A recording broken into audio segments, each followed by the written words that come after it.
Sabe, a história de alguns clubes de futebol é sobre tradição, a de outros sobre superação. Mas a história do São Paulo Futebol Clube, essa é sobre união. Sobre como duas forças que eram rivais resolveram se unir para criar algo muito maior. Um gigante que já nasceu destinado à glória. Bem-vindos à Saga do Soberano. E tudo começa exatamente aqui nessas três cores: vermelho, branco e preto. Mas isso aqui não é só tinta numa camisa, de jeito nenhum.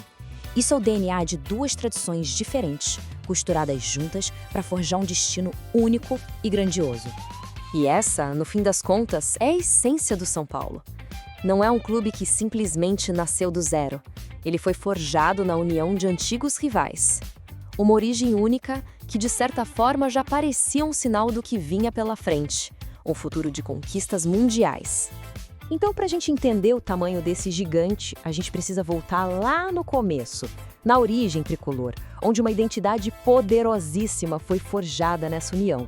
A nossa jornada começa oficialmente em 25 de janeiro de 1930.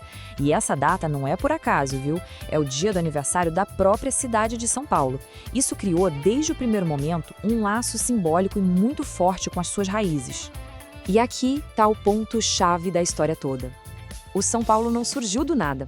Ele nasceu, na verdade, da fusão de dois clubes da época, o Clube Atlético Paulistano e a Associação Atlética das Palmeiras. Pensa só, duas heranças, duas histórias combinadas para criar uma força completamente nova. E o resultado dessa fusão é simplesmente genial. As cores não só fazem uma homenagem aos clubes que deram origem ao São Paulo, unindo as tradições deles, elas também espelham as cores da bandeira do estado de São Paulo. Isso estabeleceu o clube, desde o início, como o grande representante da sua terra.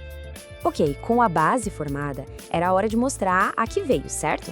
Agora a gente entra nos primeiros anos, aquele período em que a promessa de união se transformou de fato em uma força consolidada no futebol. E o impacto foi quase imediato. Logo em 1931 já veio o primeiro título, o de campeão paulista. Mesmo passando por uma breve interrupção em 1935, o clube renasceu, mostrando uma resiliência que viraria sua marca registrada. O passo seguinte foi gigantesco. Em 1960, a inauguração da sua casa, o Morumbi. E em 1977, finalmente, a consagração nacional com o primeiro título do Campeonato Brasileiro. E falando em passos gigantes, nenhum foi maior do que este: o Morumbi. Aquilo não era só um estádio, se tornou uma verdadeira fortaleza, o palco sagrado onde gerações e mais gerações de ídolos construíram sonhos e conquistaram glórias que ecoam até hoje. Agora a gente vai para o capítulo mais épico dessa saga, a conquista do mundo. Aquela era de ouro em que o São Paulo não dominou só o Brasil e a América, mas sim o planeta inteiro. A pergunta que todo mundo no futebol fazia era essa: como é que um clube brasileiro conseguiu se tornar o melhor do mundo? Bem, a resposta estava num projeto muito ambicioso. Primeiro, conquistar a América. Depois, o passo final: desafiar e vencer os gigantes da Europa. O primeiro passo, então, era dominar o continente. E o São Paulo fez isso de forma categórica, levantando a Taça da Libertadores da América 3 vezes, no bicampeonato de 92 e 93, e depois de novo em 2005. Conquistar a América era o passaporte para o maior de todos os desafios. E o que torna essa era lendária é a eficiência.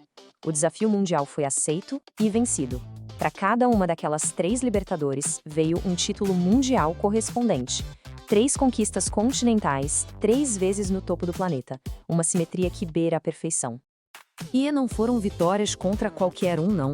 Para se tornar o melhor do mundo, o São Paulo derrubou os melhores da Europa. Em 92, o Barcelona do famoso Dream Team. Em 93, o Milan, que era tido como invencível na época. Em 2005, o campeão europeu, o Liverpool. Gigantes do futebol mundial que caíram 1-1 diante da força tricolor. Depois de tantas e tantas conquistas, o que é que fica? O que permanece? Vamos ver agora o legado desse gigante, uma herança que vai muito, mas muito além dos troféus na prateleira.